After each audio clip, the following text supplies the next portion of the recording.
जय श्री माताजी। उपस्थित सभी साधकों का हम स्वागत करते हैं। सामूहिक ध्यान की शुरुआत हम सामूहिकता में कुंडलिनी चढ़ाकर बंधन लेकर करेंगे।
सामूहिकता में 3 महामंत्र और उसके बाद श्री गणेश मंत्र का पठन करेंगे।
सामूहिक चित्त को केंद्रित करेंगे सहस्त्रार पर। परम पूज्य श्री माता जी कृपावंत होकर हमें निर्विचार अवस्था प्रदान कीजिए।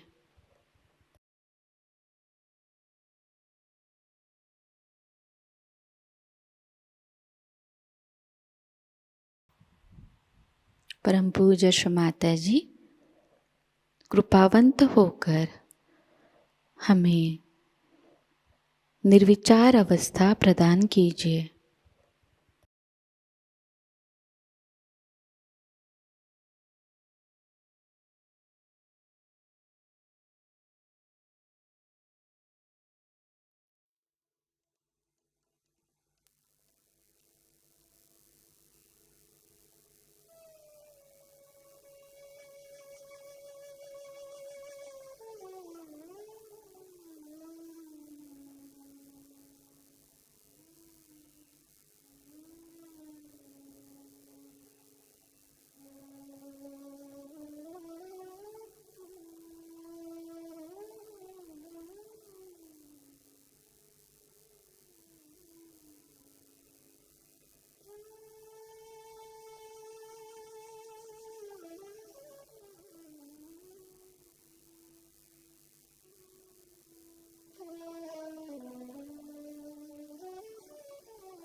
इसी निर्विचार अवस्था में हम श्री माता जी की अमृतवाणी को ग्रहण करेंगे।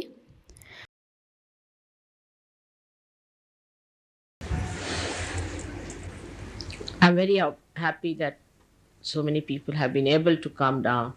It's really a joyous moment to see so many people from Melbourne are here to establish their realization. There are three types of people who come to seeking. The lowest type are the ones who have some sort of physical ailments or some torture, some diseases, or who are on the verge of dying or something like that, an emergency in their mind. So they come to search. All right, even if they come, they can be helped. But that's not our top priority. Then there are second type of Sahajogis, or we can say the people who come to Sahajayoga, are the people who are seeking other things in life, like jobs, money, this, that, all nonsensical things. But among them, there are some people who want to know the cause of the problem, why they are like that. The third type are the people who can be divided into two.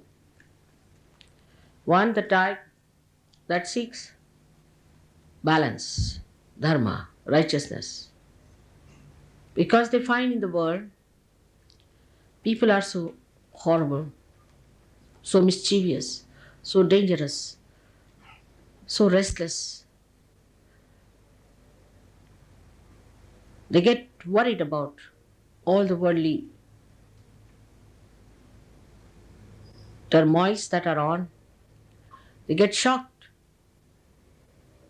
And then they want to find a solution. Why have I come on this earth? This is one type, as we call Bahirmukhis. The ones whose attention is outside, but in a very subtler way, in a very divine way.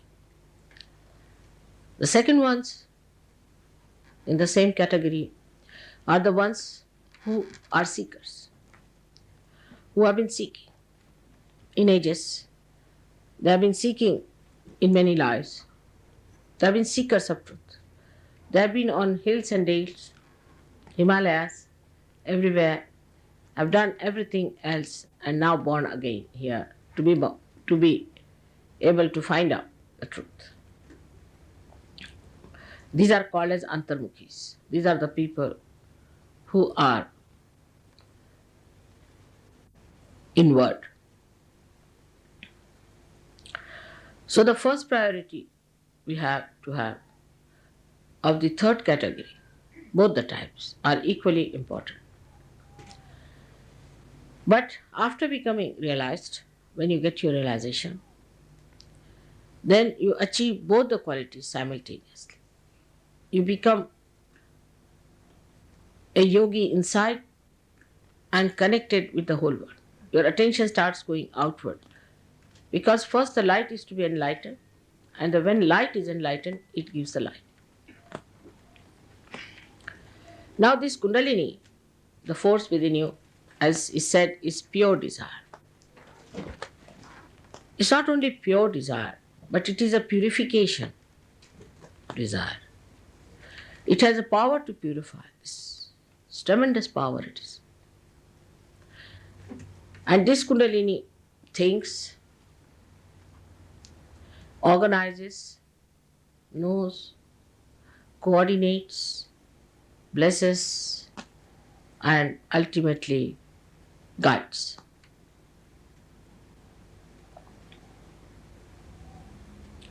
So to go beyond the cause,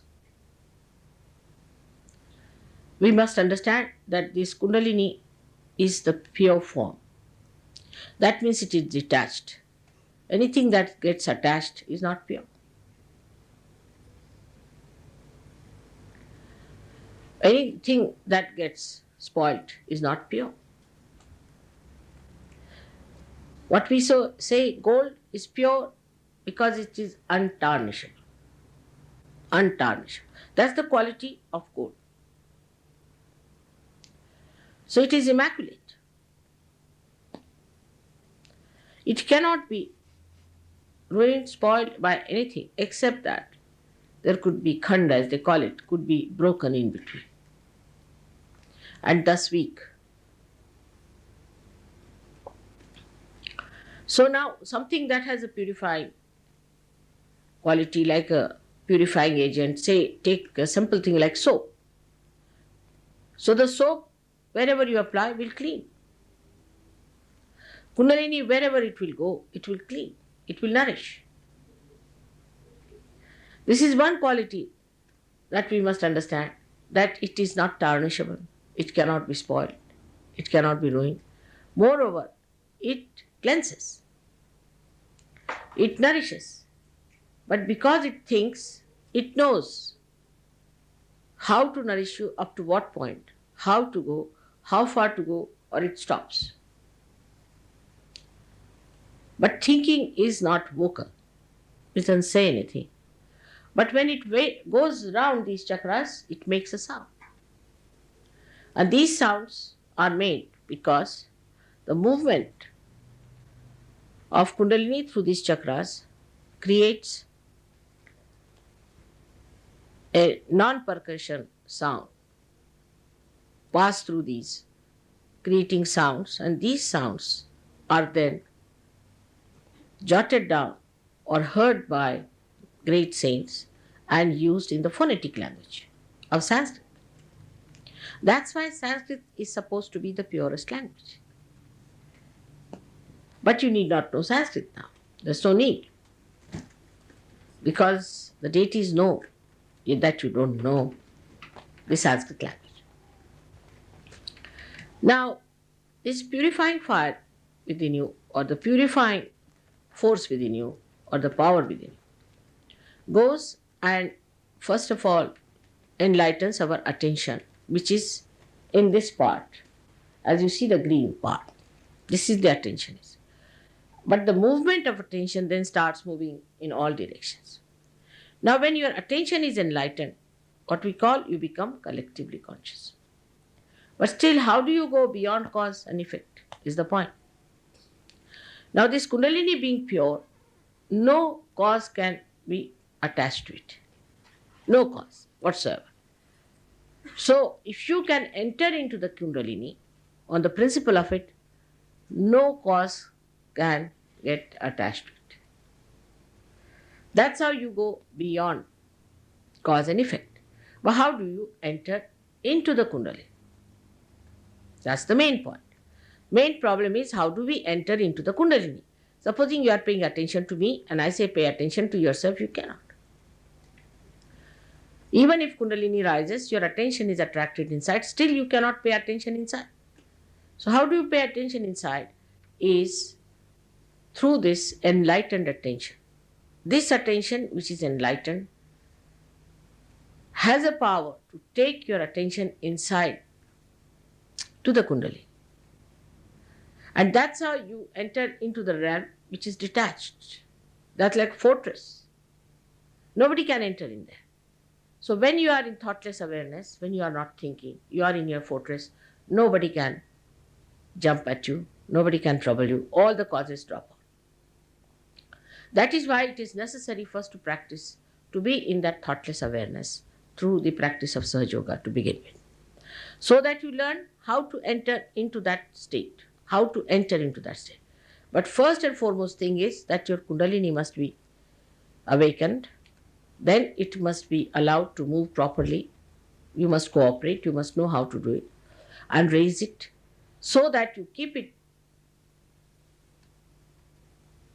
at least, if not above, at least in the brain.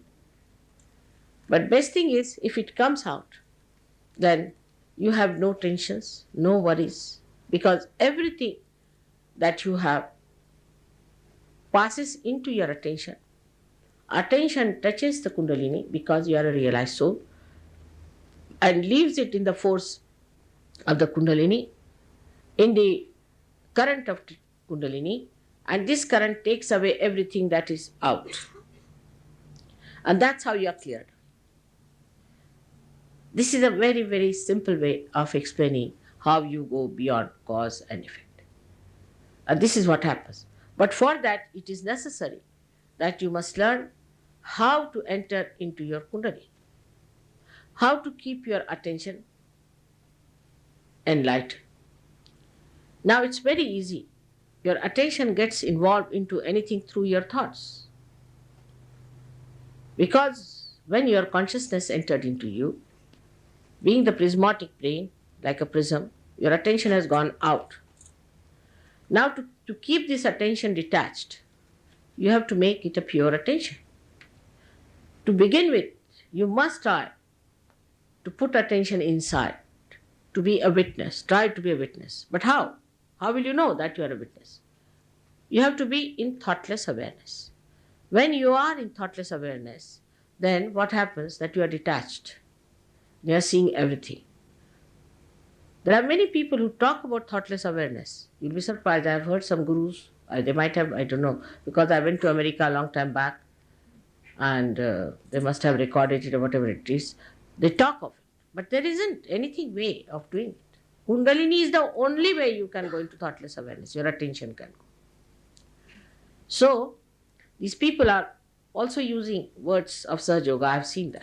It has no meaning because they cannot reach the Kundalini. But that makes no difference because now you have become your own guru and you find out for yourself. So throw away all these fake gurus away from you.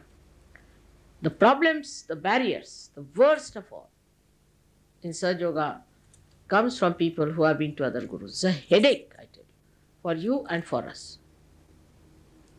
First of all, that you should realize that whatever you have been doing with other gurus has been all false and fake is difficult because you are so conditioned. I must tell you very frankly. So the growth doesn't take place because you have to become the guru. You cannot depend on anybody as guru, but you have to become the guru. I can only guide you as a mother. I can only tell you what it is. I can only take your Kundalini there, but it is you who has to become. Like I would say, I can cook for you, but you have to eat and you have to enjoy the taste of it. I can't enjoy for you. So then you have to give up those things which you have been following, which are wrong. There may be some guru who might have been a good guru, but I don't think anybody has come on the Western side. I haven't known of anyone who has come on the Western side because I sent one fellow, he ran away in 3 days from New York. He wouldn't settle down there. He ran up to the Himalayas and he said, I don't want to come, mother, don't send me anywhere. He couldn't bear the pain. He didn't have the patience. So, though they did not crucify him, but still he ran away. You see. He said, whatever you may say, mother, I cannot face these people, are terrible. They are just dollars, nothing yet but moving dollars. All right. So with this kind of barrier, it's very difficult to convince people. Still they'll go on fighting. This my guru says so, my guru. So then you go to your guru. It's the best way we take it. Because how can we go on convincing? You also get a headache. You see, if you take some horrible guru's name, you get a headache. Really, you get catch. You get a catch on this finger. You get a catch on this finger. You get catch everywhere. So you don't want to hear about any guru. Even discussing these gurus, you feel terrible. It's so disgusting. Whether they're fake, horrible, money makers, you don't know when you see them. You don't know whether to laugh or to cry. This is the situation. So, best is to find for yourself. If you are willing to give up the gurus, then only trouble these Sahajogis. You see, they get fed up with it. They don't want to fight that. Now, even if you want to give up, they won't give you up because they have possessed you. They are like leeches. So, you still have catches of the guru. This is the worst catch that we have so far seen. Now, in the beginning, of course, they had patience, but now I think they have exhausted the patience. So when yesterday I told them there were lots of people in Melbourne, I think a lot of people will come to Sahajayoga. But they asked me one question, but how many from other gurus God alone knows? Because it's a big headache. So I would request you to put your guru on somewhere else and come here and see that you become the guru to understand that another fellow. And then when they discover about the Guru, they go on saying that chap, that guy, and all kinds of things they say about him. But before that, they'll fight for that Guru. So that is one thing you must understand, that don't play into the hands of these people. Because I paid for it, mother. I paid 6,000 pounds. All right, so what? Must you have more of that? Because they suffer, they have epilepsies, they have all kinds of problems. We have had people of gurus who had epilepsies. Horrible, this is TM people having epilepsies. I've cured so many of them. I openly say that. Some doctor is Dr. Frenick, he's publishing article about it. Nobody listens. There's a competition going on like a horse racing. Oh, have you been to TM? No, it's expensive. All right, I'll try that. There's a sale on. Guru shopping sale. So there's a competition setting. Have you been to that sale? Have you been to that sale? It's like that. So you must know it's frivolous. It's cheapish. It's useless. Come to the brass tacks, as the Americans say. Come to reality. And see for yourself that these are all fake things. This is not the way you can raise the Kundalini. The greatest criteria, of course, is money, but another one is that whatever they tell you, you can do it yourself. Why do you need a guru for that? Like somebody said, my guru gave me a name. I mean, anybody can give you a name. You can give yourself a name, whatever you want. Why do you need a guru for that? Or he gave me these clothes, or he gave me this mala, or he made me jump, or he made me take out the clothes. Or somebody, you see, another fellow is giving me drugs. Third person allows me to do that. I mean, as if these gurus allow you, you think that God will allow you also. He allows us to have mass sex. So he's a very good guru because he allows us. Why don't you go to some other places where you can do it without taking an allowance and payment to the guru? But the guru is waiting in the hell and you will be there soon. This is fact. So don't go after such horrible gurus who teach you all wrong things. Now what is it? Is that we, as soon as we get our realization, we also realize about ourselves that this part of ours is lost. That part of ours is lost. This is not there. We realize. And when we realize that, we don't mind correcting it because we see ourselves. We don't have to ask anybody. We just see this thing within us happening. We see this part is not there. Our attention is not all right. We cannot concentrate on anything. We understand so many things about ourselves after realization. Now for that, supposing Mr. X has some problem. He tries to solve his problem, he cannot. Because he has his own problem. So he comes to the collective. He comes to the whole. Then what happens? Somebody else has got that point stronger and some other point weaker. As a result, the strength of one person helps another person's weakness to be cured. And that's how there's a mutual curing system, process which builds in. And that's how people get themselves all right, perfected. And that is why it's a collective happening. And when you become collective, you'll be surprised, your heart opens out and you are amazed that human beings are so good, so beautiful. They are all such beautiful creation of God. You start enjoying each other, really feeling the expansion of your being, that you are the other, that they are you. Such a great feeling. I don't know if you can feel it at this stage or not. But just to think they are all yours and you are theirs, no problem remains between relationships, nothing. No problems of any kind. But also, no problems that would affect you remains because everybody is there to fight for it, to work for it, to help you out. It's very surprising how it works out. Even relations of Sahajogis are helped so much that they are amazed how so many come forward to help. Normally people gather only for festivals or good things. But when there is difficulty, nobody gathers. And this is something great about Sahajogis, that when there is a difficulty in a Sahajogi, supposing a Sahajogi has a mother who is sick and she's not a Sahajogini, they'll go and help her. But she has to be a relation, somebody close to the Sahajogi. The attention has to be there that a Sahajogi is there in trouble, we must help our brother. You really become pure brothers and sisters after coming to Sahajogi. This is what happens very easily to you. So you must be collective being. That's how you start correcting each other. Also, you develop all the knowledge, everything about Sahaja, you understand. It's very knowledgeable. Because once you know all about it, you are amazed. There are people who have never spoken in the public. I find after realization, after a month, they are great speakers. Suddenly you see them. You can't believe it.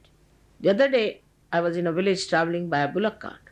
And the bullock cart driver, I talked to him and I said, "What? This is Nanaka? Or is it Kabira speaking?" Such a great saintly sayings. I was amazed. I said, "From where did you get it?" He said, "Mother, from you." I said, "From me?" I'm quite amazed. It's coming from where? It's all coming from my brain only. So your brain gets that kind of an enlightenment. Not that you become a saint, we talk like a saint, you walk like a saint. All your behavior is saintly. Nobody has to tell you. Just become. The whole countenance, the temperament, the stateliness, all comes to you once for all. It's beautiful.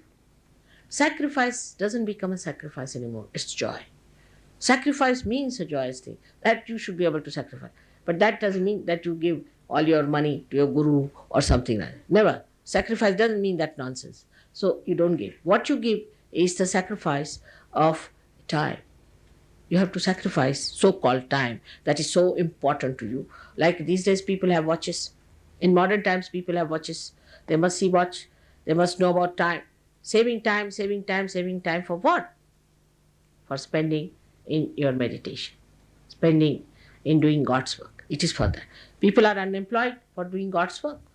Simple as that. If you get unemployed, you do God's work and you get employment as well as you do God's work. In London, England is, full of unemployment, but not a single Saj Yogi is unemployed, and he's also doing God's work.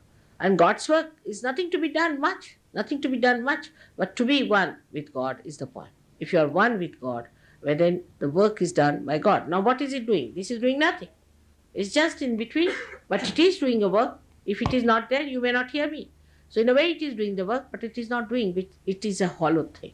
That's how you become a hollow personality and you start working for God. It's so enjoyable. Life is so enjoyable.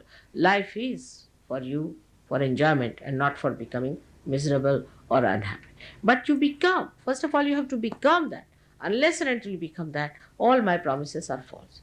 To become is a desire must come from you. We cannot force you. I have told you many a times. And again I request you, the desire has to pull down. Because of your conditionings, because of other lethargies that you have, because of many other books you have read, or maybe I don't know what you have done, but some people are really lethargic towards their ascent. They are really very sluggish. That's how they do not rise, while some people rise very fast.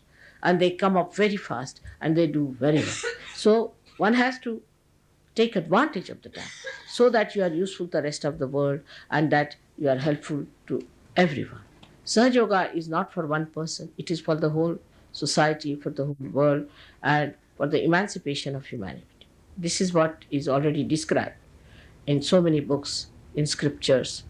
But for that, you are chosen. You are the one who is doing it. So understand your own responsibility. Understand your own powers. And don't come now for treat me this and mother treat me for that. My mother's fathers, uncles, this thing is sick there. Don't worry on this point.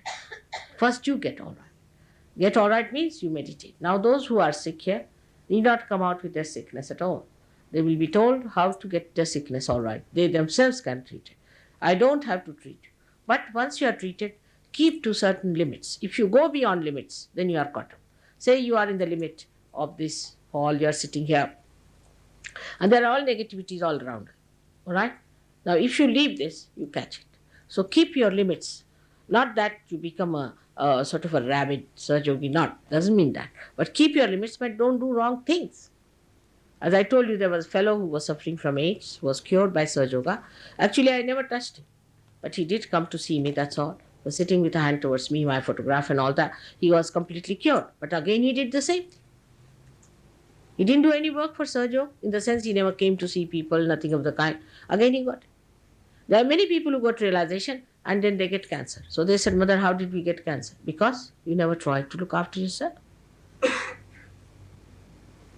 So you are just the same and you are not helped. No, sometimes you can be even worse. You see, because the divine doesn't like this. It has spent some time on you. It has worked on you. It's not easy to raise the Kundalini of so many people with such complications. It's like a mountain you have to raise. You get so tired sometimes. So one has to understand that somebody who respects our personality, respects our ascent, loves us so much, we should also show some interest in ourselves. So that is the wisdom one has to have, and one has to work hard. Because you are all sages of the ancient times. You are not sages today. Only thing, God of men have to become prophets and have to give realizations to others so that they become prophets, as said by William Blake. Now, I think today I have spoken quite a lot. I would like to have some questions from the new people, but sensible questions, not aggressive questions, because this place is not for aggression, it's for love. May God bless you.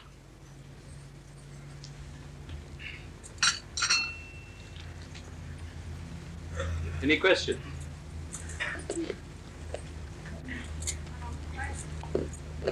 Just tell, I'll pass it on to you. Can mentally ill person be helped? Can a mentally ill person be helped? Again, you will start making list of all kinds of patients of the world. It's typical. When you come to Sahajayoga, think of yourself.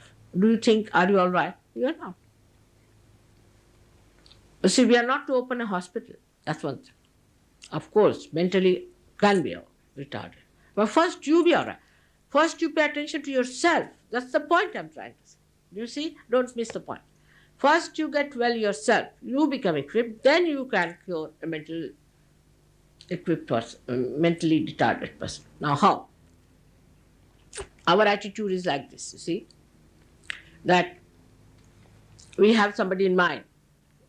Say, somebody very close, my child or someone, let's say. So we come to Sahajayoga. So we think that, will the mentally be this thing, then I will get my ascent, if the child could be cured. Now the child is sick, all right, but you are all right. It's your life that's important. But see that you get to it, and then you cure your child. But if you come in a circuitous way, divine also finds devious ways of running away from. Take a straightforward thing. I want realization for myself. How many children we have had in previous lives? How many husbands? How many wives? Why worry about this? First of all, worry about yourself. What am I? But when, you'll be surprised, when you become established yourself, you become the citizen. And your dependents are looked after by divine. No doubt. They are looked after. They are blessed by the divine. It's a fact. You will see yourself. But first of all, you enter into it. So don't worry about all kinds of problems and things. I tell you, 99% diseases can be cured. 99%. But that's not important. Just now you should be all right. You should be the light. All right? Yes. May I ask a personal question about myself, not you? I have a nerve pinched on the right-hand side of the skull. No, sorry. Yeah, that's the right-hand side. Going down my neck, right through the arm, and it's blocking the nervous impulses to the hand. Therefore, it is making the hand tremor. Can this be cured? Yes, it can be. All right. Done? It can be. But you have to come here to know how to get yourself cured. As you go to a doctor, you come here, and whatever they say you do it, it can be cured. It has been cured, it will be cured. So you just don't have to worry. It can be done. But it does not mean that you come for that. Your Kundalini has to be raised, and then the Kundalini will do it. So you come here as you go to any doctor. Now the trouble is, when they go to a doctor, they pay so much money. I'm just telling a general, not for you, but in general. They'll have to wait outside for 3 hours, they'll wait there, pay the doctor. But here, if they have to wait even for 5 minutes, they start shouting. You see, you have no right that you should ask for the blessings. But it is the grace of God that it is going to bless you, all right? So come with a humble mind that you should be cured, and it can be easily cured. What else? Can anyone be realised without knowing about Kundalini? Can anyone be realized without knowing about Kundalini? About mentally, need not know much. It can be realized, of course, you can be. But then you have to tell them what it is. This thing is better to do that way. But there will be very few who will accept such a situation because they want to know about everything. But they need not know all that. You can little bit say, tell them that there is a way of getting realization. And then it's like this, that when you come to me, you want to have the lights, I'll say, all right, go. There's a switch you put on. And you put on the switch, you get the lights without telling about it. But you would like to know how this light is done. And that helps you to create other lights. That's why it is important to know about Kundalini. I can do it without telling you anything about Kundalini. I can raise your Kundalini, but you would not know anything about it, and you would not know what it is. It has happened with many who were born realized. They did not know they were realized souls, and they got lost. Like I would say, greatest example, Leonardo da Vinci. Leonardo da Vinci was a realized soul, and he got lost because he didn't know he was a realized soul. He was a higher personality than others. He got lost. So many got lost like that. Excuse me, if your Kundalini was arisen and you were that, how could you be lost? I mean, you have it, so how could you be lost? How can you be lost if the Kundalini has been awakened? No, it is. Because, you see, it is, you are not yet fully developed, matured person. When you are in an immature state, it does happen. Kundalini, when it rises, you'll be surprised. In some people, it is just a wee bit, just like a hair, just comes up a little, because it's so difficult, you see. The passage is so blocked. So a little bit comes up. This is what it is. It is a complete realization takes place only when you are Nirvikalpa Samadhi. That's a higher state. So in the beginning, it's just a little wee bit opens up. And 1% people do get lost. They do, because they have egos, they have super egos, all kinds of things. They do get lost. So be careful. Whatever is the fact. Can we all become fully realized in this life? I wish everybody could, but how many would be there? See, in Melbourne, how many people there are? But how many come to the program? And how many come here? Now, in this lifetime. Can it be done in this life? Of course, can be done. But without their knowledge, to give them realization is not possible. They have to know it, that they are in for realization. They have to ask for it. You cannot mesmerize. You have to tell them, this is, I'm going to give you realization. This you have to tell them. You have to take their permission. You cannot just do without their permission. But he's saying, can we achieve it? Once we get the hair's breadth, can it be something that we can... Oh, I see. You are saying about... Yes, of course, of course. That's what I'm saying. Doesn't matter, hair's breadth. In some people it is hair's breadth, in some people it's quite a lot. It can. Everybody can achieve it, no doubt. That's what I'm saying. But in the beginning, sometimes it can be very small, and then people lose it. See now, yesterday, at least 200 people got realization. At least 200. Out of which about 100 are here. So you can imagine how they get lost, you see. You see, they want some sort of a circus, some sort of a nonsense before them. They're used to that. No? They got realization, no doubt they got it. But no, they didn't come. Now, what is it? I was at the other night and I got realisation that when I was born and my mother, I was born a clairvoyant. What? He was born a clairvoyant. He said he felt his realization the other night. I don't really want to be a clairvoyant. He doesn't want to be a clairvoyant. What's the future?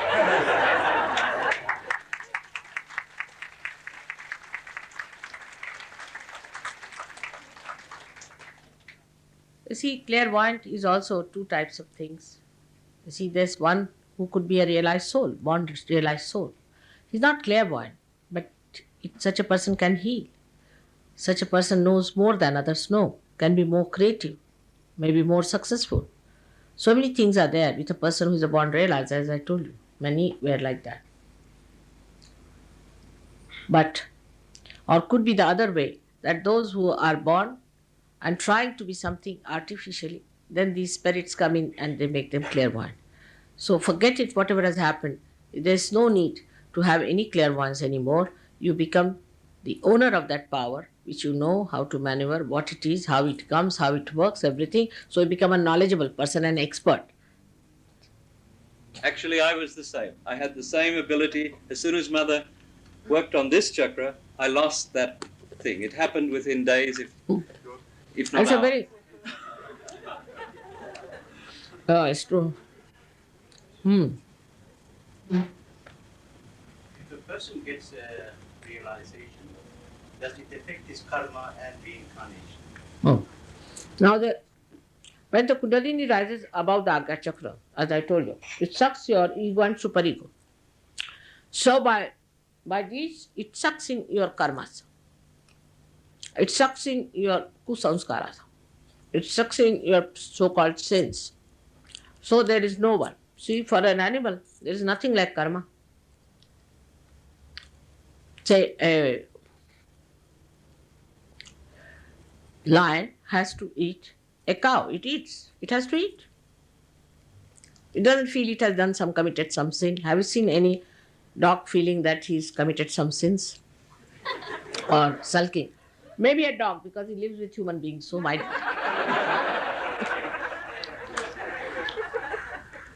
But animals do what they have to do.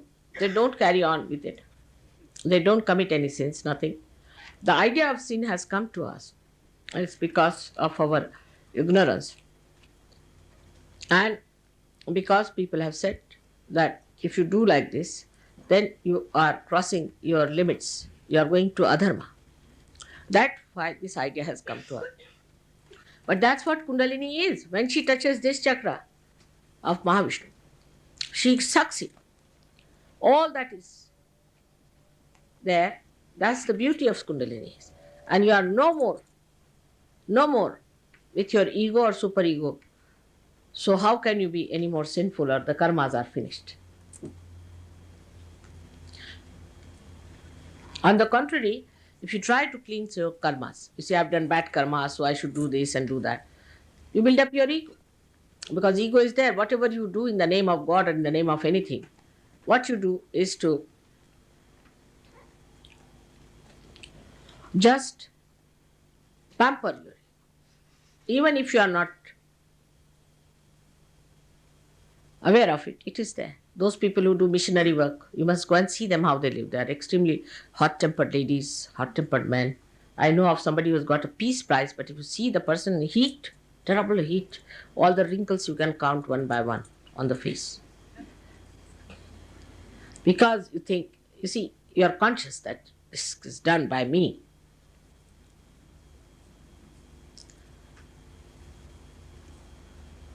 Well, any other question? No? I also was at your lecture on Friday night. For me, it clarified and strengthened feelings and knowledge that have been growing within me for some time. Oh, yeah. Since Friday, I felt closer to my family, and the love I have for them has been clarified a lot. But it's also made me feel apart from them, and I'm worried about this gulf that's Good. growing. I'm glad you've raised that question. She came to your program. She felt tremendous sense of awareness and growth. She felt a great deal of love for her family, but she's also aware that maybe she's going to feel apart from them, or they perhaps apart from her. No, you don't get involved into them. That's the point. You're not apart, you're part and part, but you're not involved. Say, supposing your child is sick, take it like this, and if you are involved with the child, then you cannot treat the child.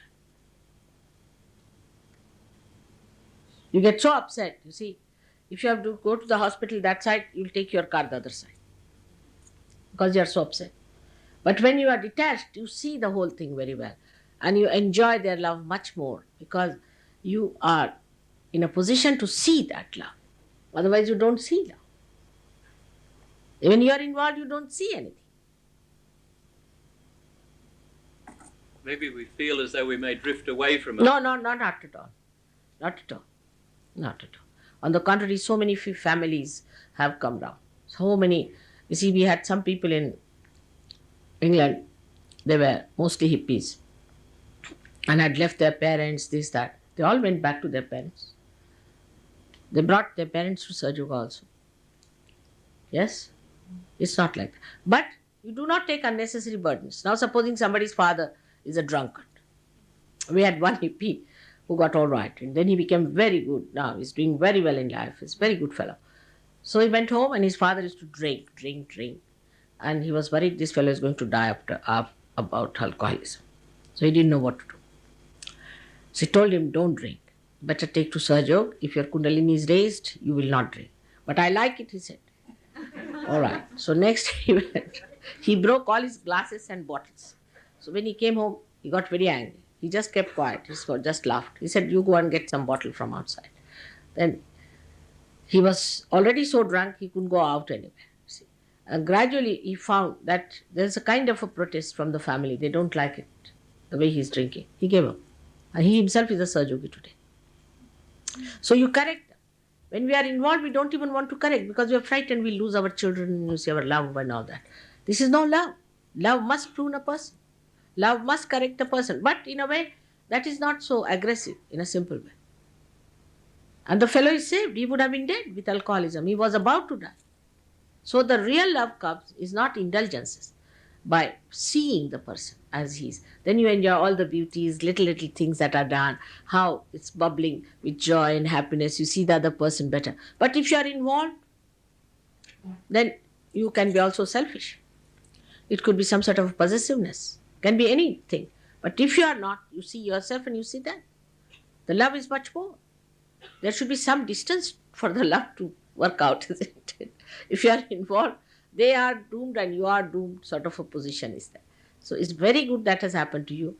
Now you can love them better, much better, in a much more sensible way. Love has to be nourishing, not destroying. Mostly you find when you love your children, some so-called those who love, spoil them. If you love your wife beyond certain limits, she becomes a shrew. If you love your husband, he becomes alcoholic. Like that. Love always, in the right sense, means correction.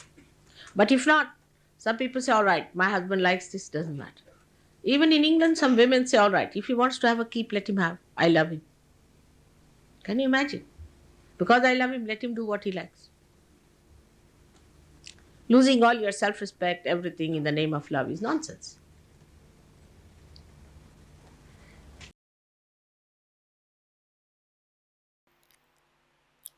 इसी अवस्था में हम कुछ समय निशब्द ध्यान में बैठते हैं।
परम पूज्य श्री माताजी, आपकी परम कृपा में हम सदैव सामूहिकता से जुड़े रहकर आपके श्री विराट और श्री विराटांगना स्वरूप के आशीर्वाद को प्राप्त करें। हम सदैव निरानंद अवस्था को प्राप्त करें।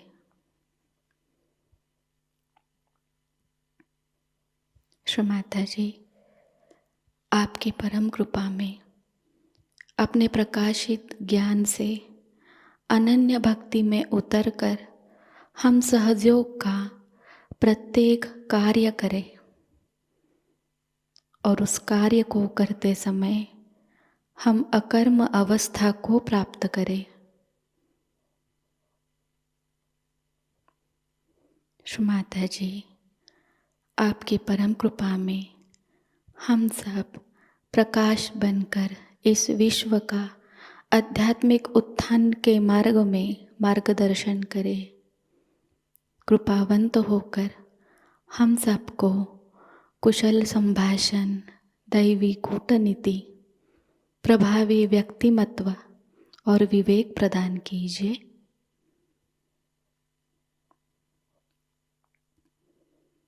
श्री माताजी, आज का यह सामूहिक ध्यान हम आपके श्री चरणों पर समर्पित करते हैं।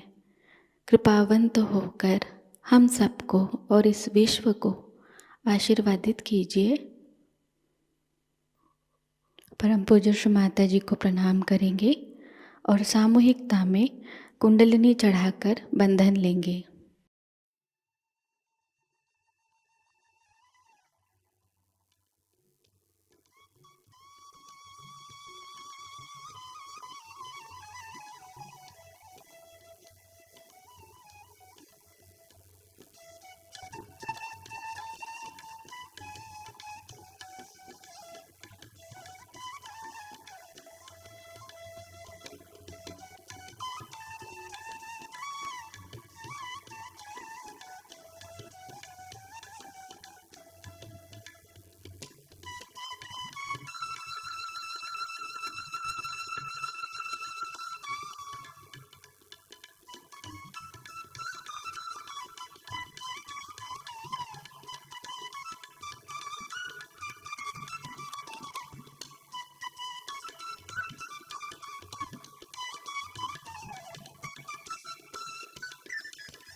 आज का यह ध्यान सत्र यहीं पर संपन्न होता है। जय श्री माता जी।